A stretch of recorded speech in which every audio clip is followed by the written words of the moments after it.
surga datang untuk segenap umat-Nya. Kau mulia, mulia, sembah Raja mulia.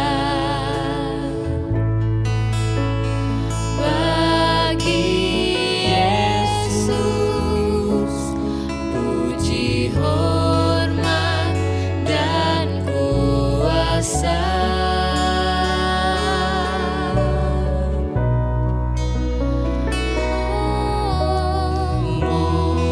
Mulia, agung kerajaannya,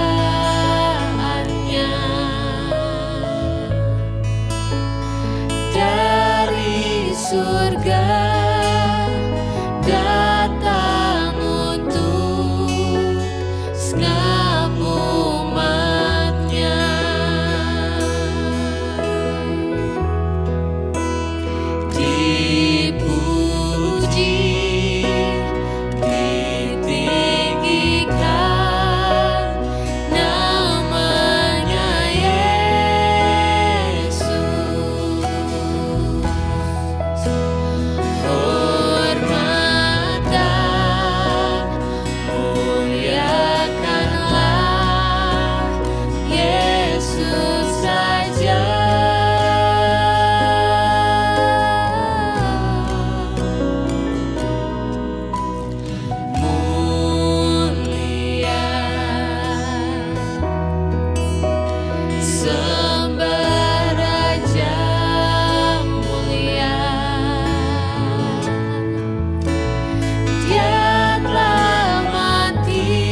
menyembahmu.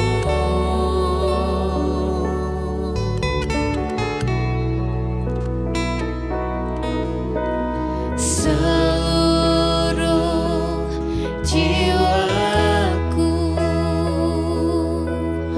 memujimu.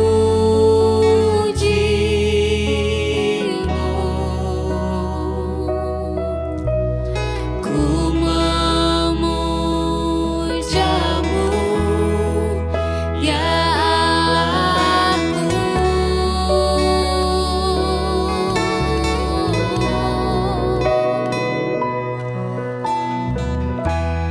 Ku berikan hatiku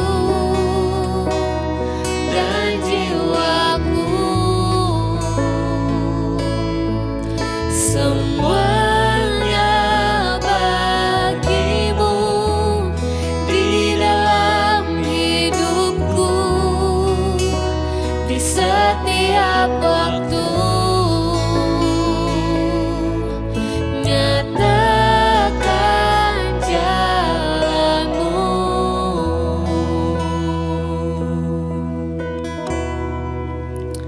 Yes. Inilah rinduku kepadamu.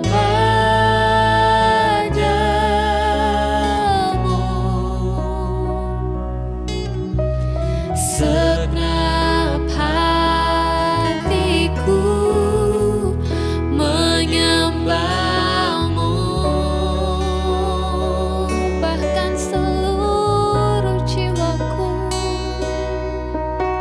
seluruh jiwaku memujimu.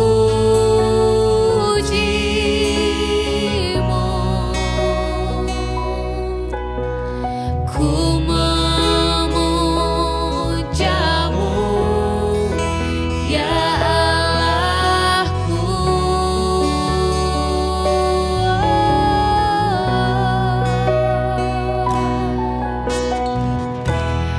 Ku berikan hatiku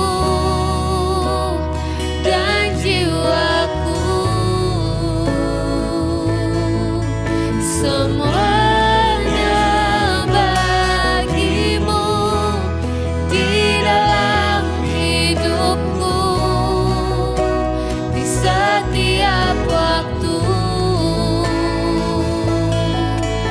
Nyatakan jalanmu. Ku berikan hatiku dan jiwaku, semuanya bagimu di dalam hidupku, di setiap waktu. Nyatakan jalanmu.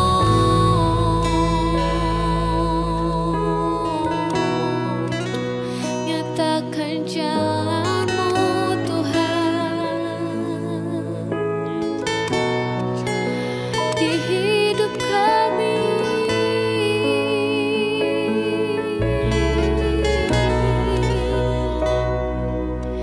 Ini jiwa kami, ini hati kami, hanya bagimu. Seluruh hidup kami, Tuhan. Oh, Kau berdaulat, Kau berkuasa, Kau memerintah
hatiku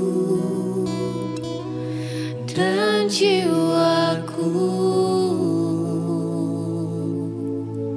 semuanya bagimu di dalam hidupku, di setiap waktu. Nyatakan inti hidupku, ku berikan hatiku dan jiwaku, semuanya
Biarlah segala keagungan, kemuliaan, pujian, penyembahan kami berikan hanya untuk Engkau saja Tuhan. Bertatalah dalam setiap pujian penyembahan kami. Dan saat ini kami rindu untuk Tuhan berbicara kepada kami melalui kebenaran firman-Mu. Hati kami siap Tuhan untuk Engkau taburi dengan kebenaran firman-Mu. Dalam berkat nama Tuhan Yesus, kami sambut kebenaran firman-Mu. Haleluya. Amin. Selamat malam Bapak Ibu Saudara yang dikasihi Tuhan.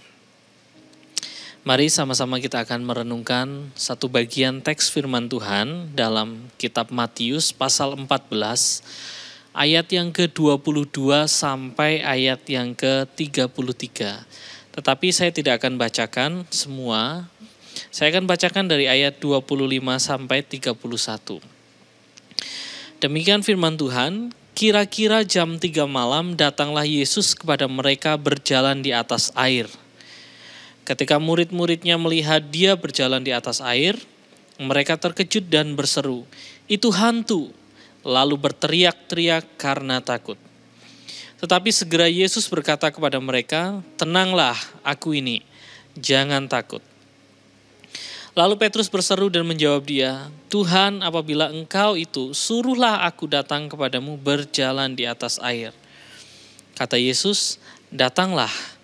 Maka Petrus turun dari perahu dan berjalan di atas air mendapatkan Yesus. Tetapi ketika dirasanya tiupan angin, takutlah ia dan mulai tenggelam, lalu berteriak, "Tuhan, tolonglah aku." Segera Yesus mengulurkan tangannya memegang dia dan berkata, "Hai orang yang kurang percaya, mengapa engkau bimbang?" Bapak Ibu Saudara yang dikasihi Tuhan, siapapun kita, selama kita hidup di dunia pasti tidak akan pernah lepas dari yang namanya persoalan tantangan hidup. Entah kita sebagai orang percaya ataupun orang di luar sana. Setiap kita pasti pernah mengalami persoalan. Tetapi yang menjadi pembeda apa sih? Harusnya ialah ketika masalah itu datang, ketika tantangan itu datang, bagaimana cara kita bersikap, bagaimana cara kita merespon. Itulah yang harus menjadi pembeda antara orang percaya dan orang yang belum percaya. Karena dari respon itulah yang menentukan kita menang dalam persoalan itu, kita menang dalam tantangan itu, atau kita tenggelam. Saudaraku, teks firman Tuhan yang kita baca merupakan satu cerita yang luar biasa. Karena dicatat ada seorang manusia biasa, tentu di luar Yesus di sini, yang namanya Petrus pernah mengalami yang namanya peristiwa spektakuler. Pengalaman yang luar biasa karena dia pernah berjalan di atas air. Buat saya berjalan di atas air ini tidak hanya semata-mata memberikan satu pengertian. Cerita ini luar biasa tetapi memberikan satu pemahaman buat kita bahwa berjalan di atas air itu sama dengan berjalan di atas kemustahilan. Berjalan di atas sesuatu hal yang tidak mungkin dapat kita lakukan. Tetapi pada faktanya pengikut Kristus mampu melakukannya. Ada beberapa pandangan yang diutarakan mengenai teks yang kita baca. Di antaranya bagi orang-orang yang menitik beratkan pada rasionalitasnya, ya, yang menganggap bahwa pikiran manusia menjadi tolak ukur tertinggi, sehingga hal-hal yang tidak rasional di dalam Alkitab itu ditolak atau dicari pendekatan yang lain sehingga dapat diterima oleh akal. Maka ada para penafsir yang menafsirkan teks ini dengan keliru, dengan salah. Penafsir itu berkata bahwa sesungguhnya Petrus tidak berjalan di atas air. Yesus juga tidak berjalan di atas air. Yesus dan Petrus berjalan di atas bebatuan karang. Mengapa hal itu bisa terjadi? Yesus pada waktu itu berjalan mendekati perahu murid-muridnya. Kita imajinasikan dalam pikiran kita, bulan pada waktu itu ada di belakang dari Yesus.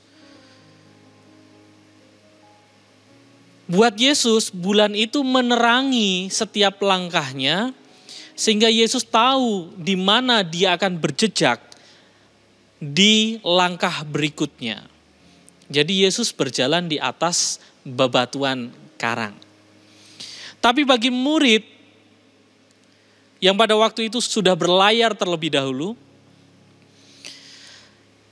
karena ada cahaya di belakang Yesus, mereka samar-samar melihat wajah dari Yesus.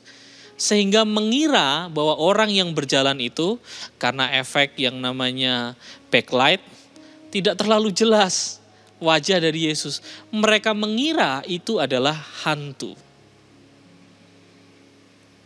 Ya. Jadi pandangan orang yang rasionalisme mengatakan demikian, sehingga Yesus itu tidak berjalan di atas air. Tetapi sangat mudah membantahnya. Mengapa perahu murid tidak karam? Padahal kalau itu terjadi, Petrus berjalan langsung dari perahu itu. Dia tidak berenang duluan. Kenapa Petrus bisa tenggelam? Buat saya, ini adalah satu pengalaman yang luar biasa yang mau mengajarkan kepada kita hal istimewa. Apa itu? Tidak ada sesuatu hal yang mustahil bagi orang percaya. Petrus mampu melakukan suatu hal yang mustahil. Kenapa? Karena dia fokus kepada Tuhan, karena dia percaya akan perkataan Yesus, dan dia melakukannya. Dia bertindak, dia turun dan berjalan. Nah, pada saat itulah Petrus mengalami satu hal yang luar biasa, yaitu berjalan di atas air. Bapak Ibu Saudara yang dikasihi Tuhan, mungkin ada hal-hal di luar kapasitas dalam diri kita yang mampu kita tangani. Entah itu persoalan, entah itu tantangan hidup, entah itu sakit, atau hal apapun itu. Tetapi firman Tuhan pada malam ini menyatakan kepada kita bahwa tidak ada hal yang mustahil selama kita tertuju kepada Tuhan Yesus. Selama kita mendengarkan perkataannya, selama kita taat melakukan apa yang dia katakan. Mata Petrus tertuju kepada Yesus pada saat itu, walaupun dia samar-samar melihat. Mungkin ada keraguan, kalau itu Engkau Tuhan, suruhlah aku berjalan di atas air. Tetapi ketika Yesus berkata dan menjawab Petrus, di ayat yang kita baca tidak ada keraguan sama sekali. Dia mendengar, dia mengerti bahwa itu suara dari Yesus, sehingga tanpa kebimbangan, tanpa keraguan, Petrus melangkah berjalan di atas air. Jadi buat saya, buat kita orang yang percaya, ini menunjukkan bukti. Selama kita hidup, persoalan sebesar apapun, tantangan sebesar apapun, dapat kita lewati ketika mata kita fokus kepada Tuhan, ketika kita mendengarkan perkataannya dan melakukan setiap firman-Nya. Fokus kepada Tuhan artinya mampu melihat Tuhan di balik setiap persoalan yang kita hadapi. Fokus kepada Tuhan mampu percaya bahwa apa yang Dia katakan pasti akan digenapi. Fokus kepada Tuhan ialah artinya bahwa kita percaya Tuhan sanggup melakukan segala hal dalam hidup kita. Saat itulah kita akan mampu melewati persoalan demi persoalan, tantangan demi tantangan dengan kemenangan. Tetapi lihat di teks berikutnya, ketika Petrus merasakan tiupan angin di ayat yang ke-30, takutlah ia dan mulai tenggelam lalu berteriak, "Tuhan, tolonglah aku." Di bagian yang kedua ini, teks firman Tuhan mengajarkan kepada kita, sekecil apapun persoalan dapat menenggelamkan kita kalau fokus kita tertuju kepada persoalan itu. Di ayat yang ke-30, di sana tidak dijelaskan bahwa Petrus pada saat itu ketika berjalan dia diterpa oleh badai. Tetapi hanya dikatakan tiupan angin. Sejenak fokus dari mata Petrus berpindah. Dia tidak lagi melihat Yesus, tetapi dia kemudian fokusnya berubah kepada tiupan angin yang dia rasakan. Dan saat itulah dia tenggelam. Jadi kalau hal pertama dari firman Tuhan ini berkata, sebesar apapun tantangan hidup kita, sebesar apapun persoalan kita, kita akan mampu melaluinya ketika mata kita, hati kita, tindakan kita melakukan firman Tuhan. Kita akan mampu mengatasi itu dengan kemenangan. Tetapi poin yang kedua, sekecil apapun persoalan kita, kalau kita terus fokus pada persoalan itu, kita akan tenggelam. Menarik, karena Petrus yang kita tahu bahwa dia adalah seorang nelayan. Tetapi di teks ini dia tenggelam dan berteriak-teriak minta tolong. Saya pikir paling tidak seorang nelayan pasti memiliki kecakapan dalam satu hal, berenang. Tetapi lihat ketika fokusnya berpindah pada sesuatu hal yang kecil, yang bisa saja dia abaikan, dia mulai kehilangan akal sehatnya, dia mulai kehilangan kemampuannya, dan dia tenggelam dalam persoalannya. Firman Tuhan ini mengajarkan kepada kita sekali lagi Bapak Ibu, ada harapan selama kita berjalan memandang Yesus. Tidak ada satu hal pun yang mustahil bagi orang percaya yang hidupnya melakukan firman-Nya, yang hidupnya tertuju kepada Tuhan, melakukan kehendak-Nya. Kita akan dibuat terheran-heran. Bagaimana mungkin ini bisa terjadi? Tapi alamilah itu sebagai pengalaman pribadi kita.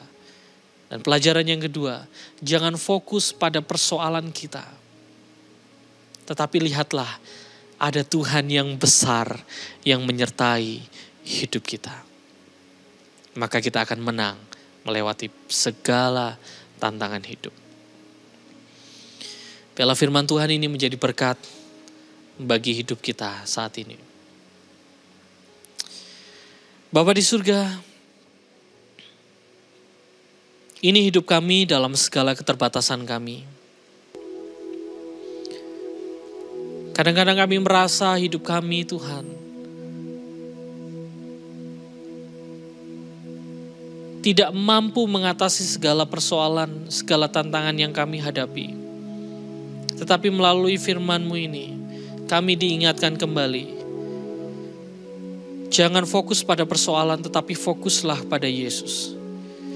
Jangan fokus pada tantangan, tetapi fokuslah mencari kehendak Tuhan dalam hidup kami.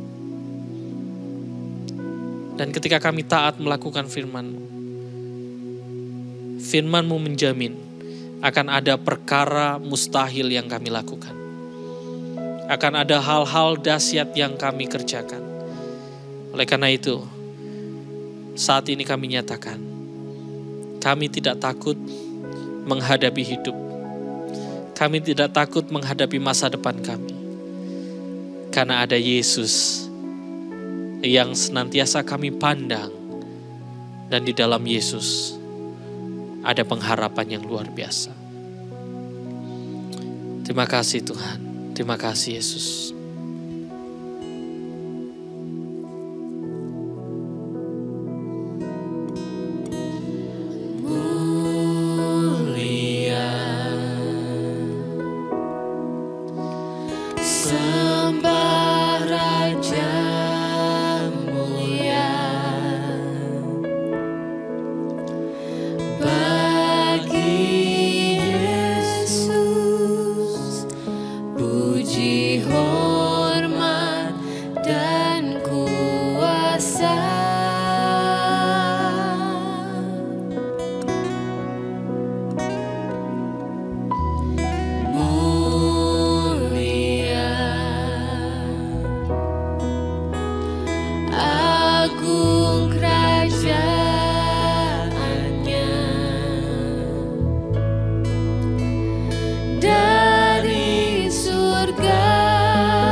Tuhan memberkati Bapak Ibu Saudara semua.